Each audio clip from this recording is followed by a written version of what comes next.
It's Elizabeth Ann Coleman again. And my topic, along with Sue Niles this afternoon, is the artistry of the doll.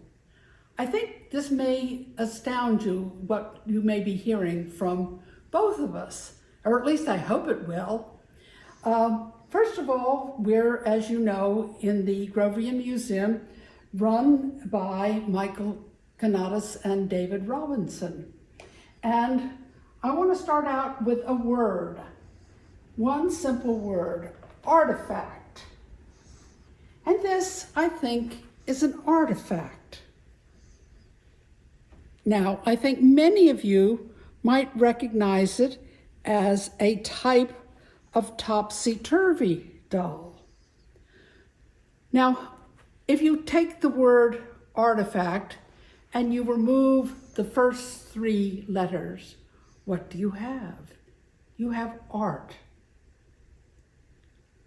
I worked for museums, major museums in this country, meaning the United States, for over 4 decades. And believe you me, I heard many debates about what the word art encompassed. Mostly it boiled down to paintings and pieces of sculpture, all created by imaginative minds and very talented fingers. This wonderful pair of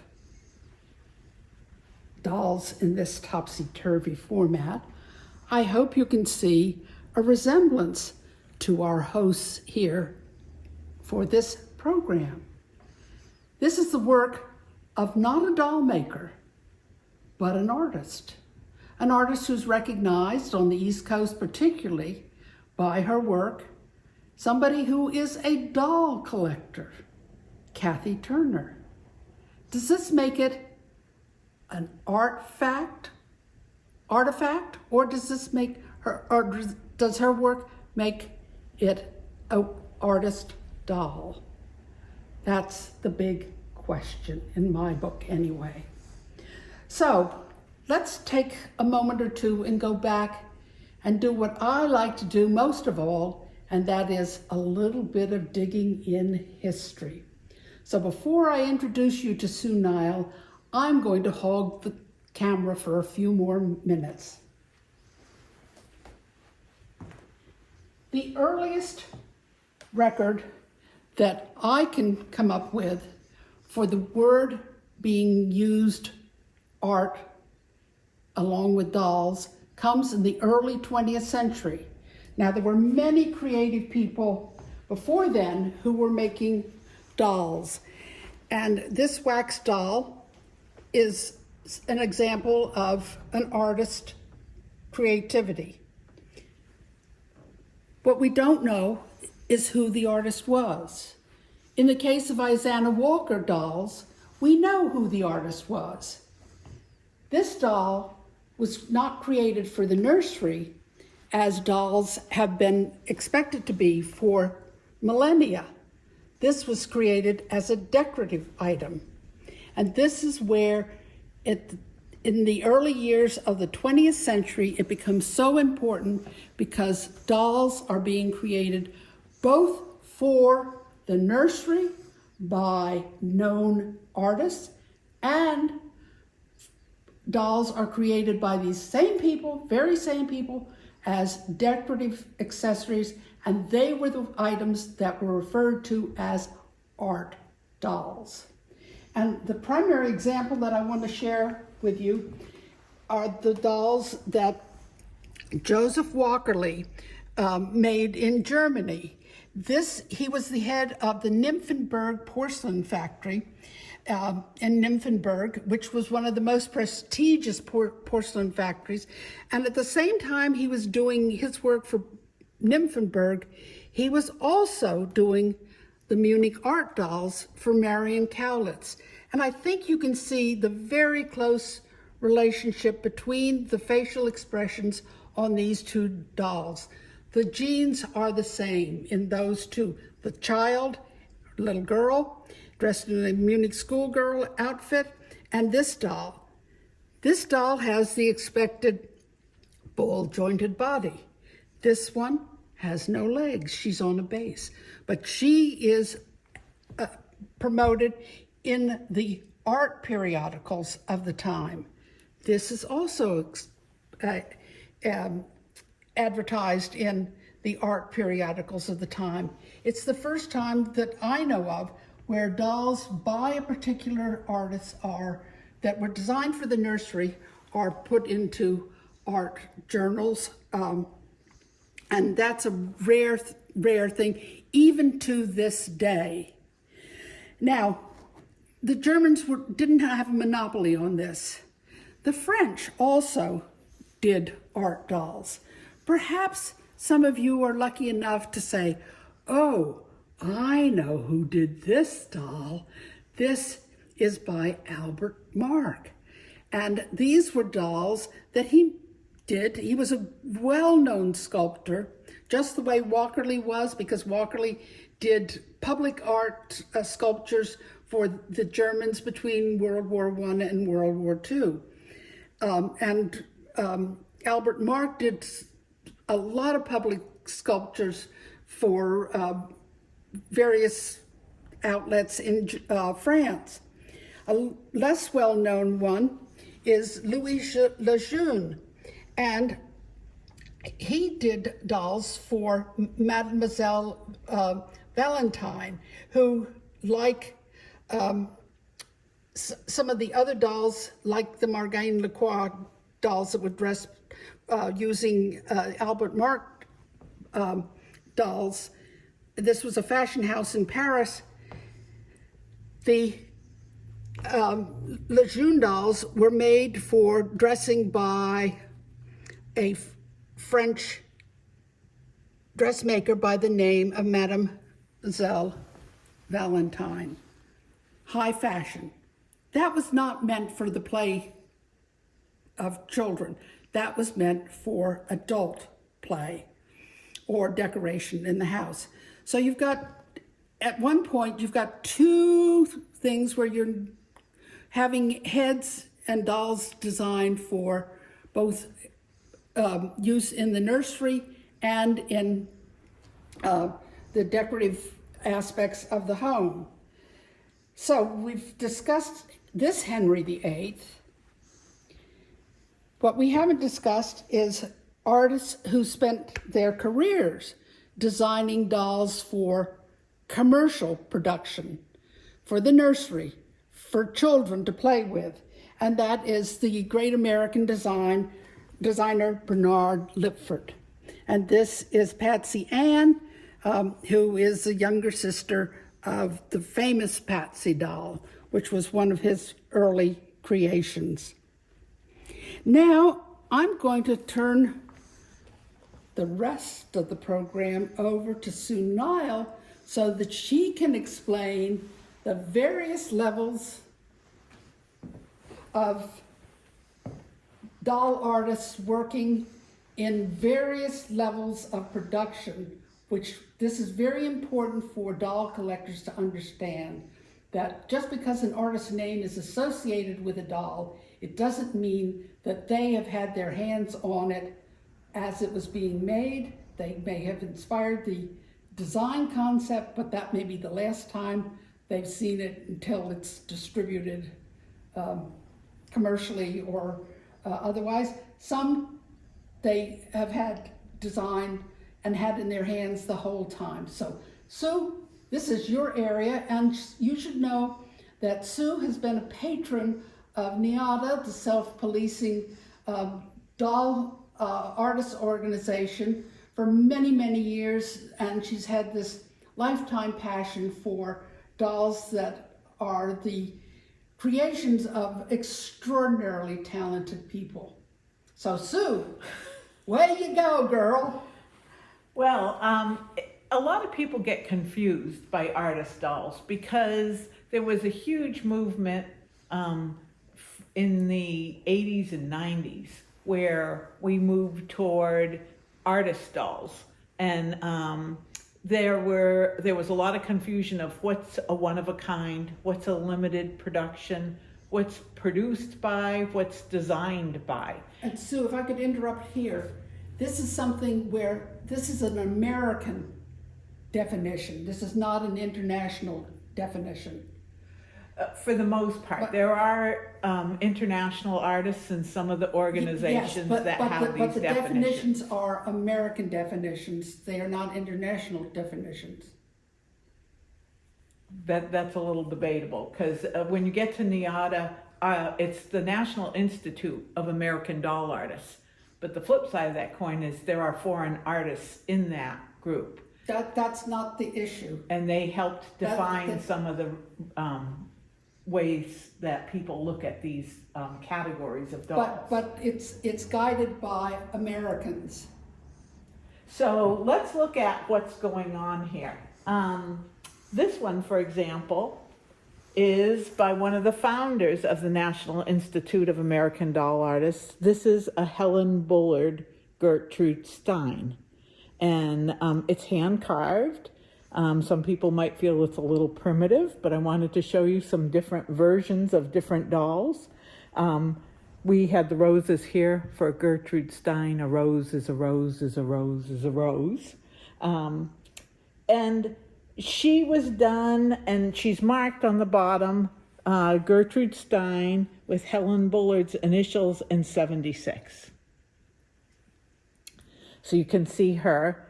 That doesn't mean that the only type of dolls that are one of a kind are the wooden dolls, because we have other dolls. This one by Beverly Walter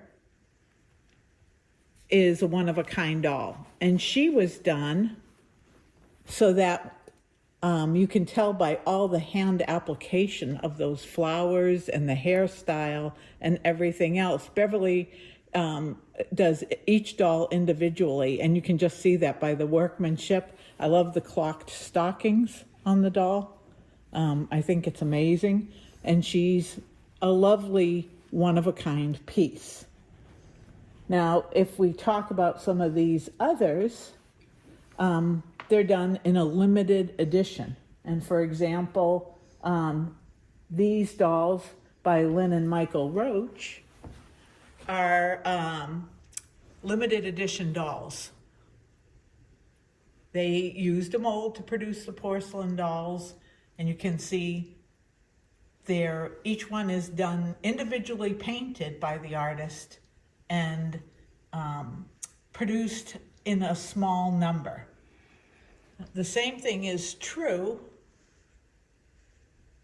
of this lovely little lady in the negligee.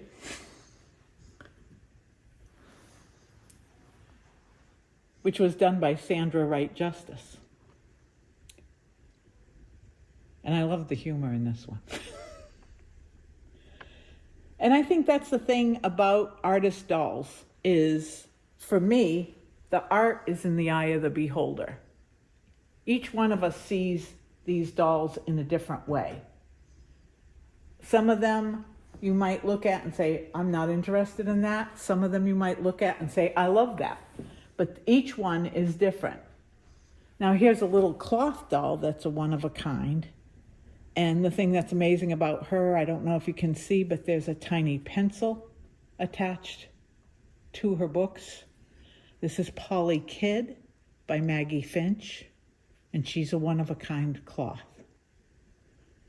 So there are all different types of media that these dolls can be done in. There are also dolls that are produced by the artist with other people. And a good example of that might be this R. John Wright. Now this is a limited edition that he did back in, I think it was 2006. And he has a group of people who work for him, but he oversees the production of these dolls. He's personally involved. The difference between that and this little girl, who is clearly marked on her tag that she's designed by Jane Davies. And so Jane did the original design, but it was totally produced by a different company.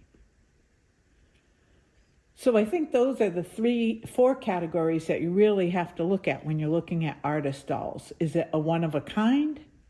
Is it a limited edition? Is it artist produced? Or is it artist designed? And some of these others, the Max and Moritz, were produced by R. John Wright again. This little Maggie Iacano was hand done by Maggie in a limited edition. We have a couple by Susan Fosnot here, and they're interesting because this one was hand painted by Susan. This one was designed by Susan. That's a silk screened face, not hand painted. And then we have this little girl or baby by Eunice Tuttle. And I believe this is a one of a kind too, isn't it? Yes. Yeah. And then we have a limited edition by Jane Bradbury.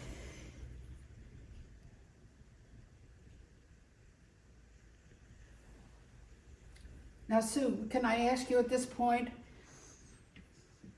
have any of these doll artists that you've been highlighting done dolls like the earlier ones for production by companies? Yes, yeah, obviously this one that I mentioned earlier, Jane designed it and it was produced by Bonica. And so she did the initial design, initial prototype, then turned it over to the company. But frequently Bonica is promoted as being a doll artist. Right. So how do you tell people where in the hierarchy of all this actually fits? Well, Bonica is more known for doll clothing and making dolls, but in larger numbers. It's mass produced. It's not an individually handmade, or the artist oversees or paints the face or is personally involved in the doll. This was something where a prototype was turned over, an initial sculpture or mold was turned over to the company to produce And the dolls. these are all created with the collector in mind, not the child in mind. Correct. As you can tell, most of these are not out of materials that you would expect children to play with. An exception to that rule is probably the Cindy doll that was done by Dweez Cochran. Those were advertised to be for children. Being of latex, they were supposed to be more durable. But that is one of the rarities in the world of the art of the doll, is the fact that most of these are intended, as you said earlier, as adult artifacts, for adult appreciation, not for children. And you can just tell with some of the fragility. This Charlene Westling is a lovely little girl. She's cloth over composition. And although this Barbara Willis, which was a one-of-a-kind initial prototype that later they designed patterns for, but this was the prototype that she did. These dolls are softer and probably wouldn't be hurt by a child playing with them, but they weren't designed for that.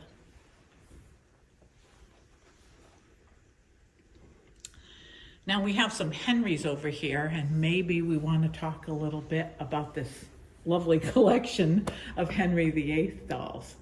Well, I think that these sum up the issues that we've been trying to make with this very limited group of Henrys. We have, first of all, we have obviously this gentleman here representing Henry VIII by a completely unknown artist before the word artist doll was even considered by anybody. Yeah. And unfortunately, as I said earlier, we have no idea who was the creator behind these wonderful wax figures. And probably never will. And probably never will, yes, exactly. Then we have something that's near and dear to Sue and my heart.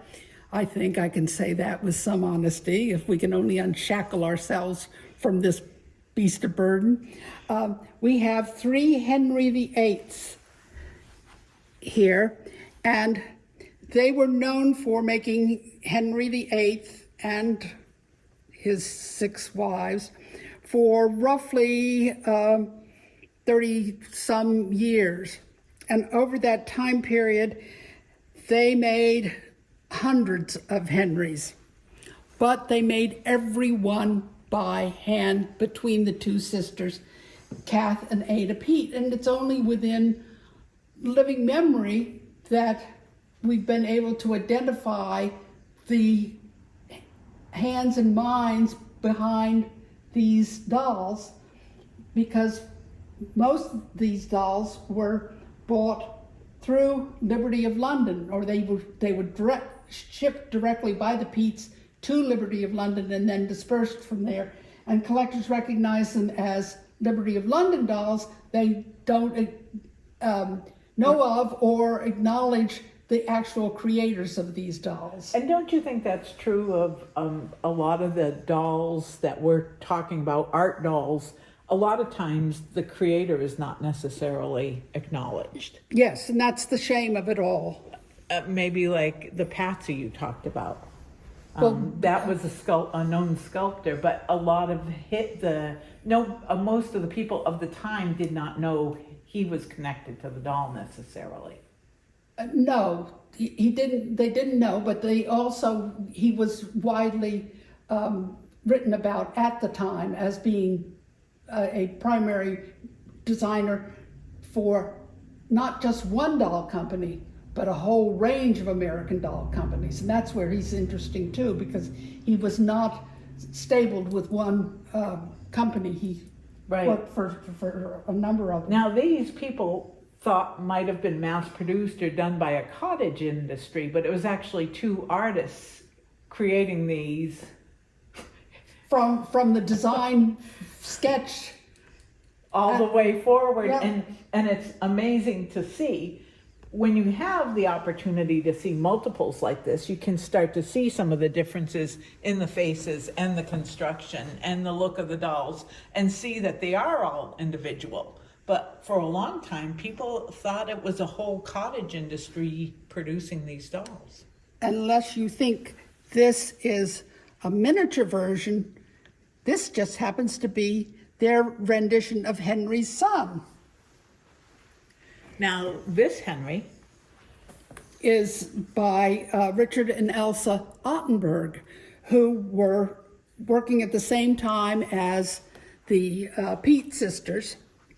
And they, interestingly enough, came over from Germany, escaping the traumas there in the 1930s to England, and set up making dolls.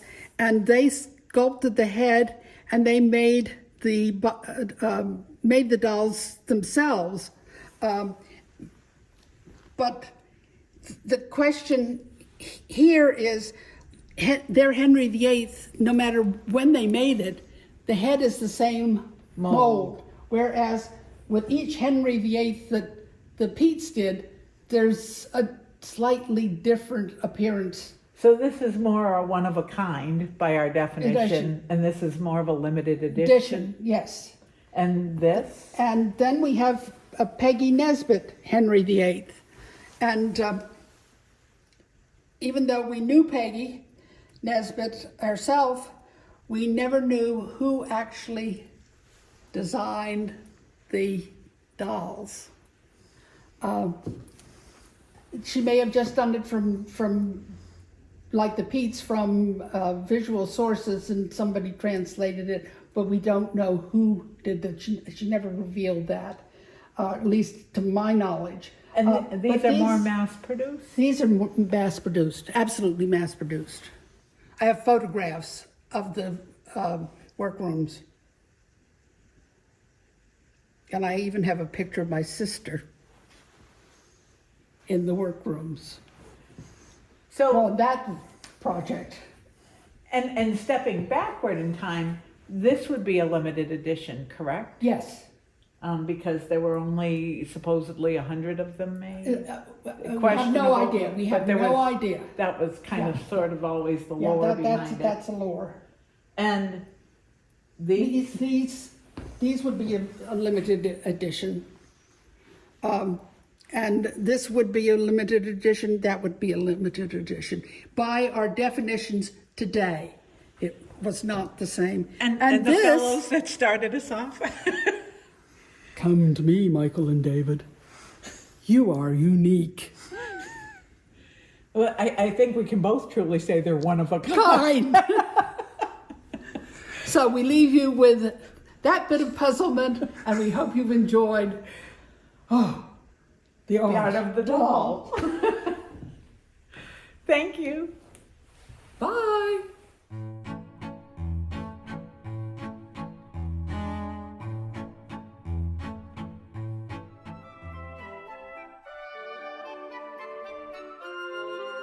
Remember to like, subscribe, and hit that notification button.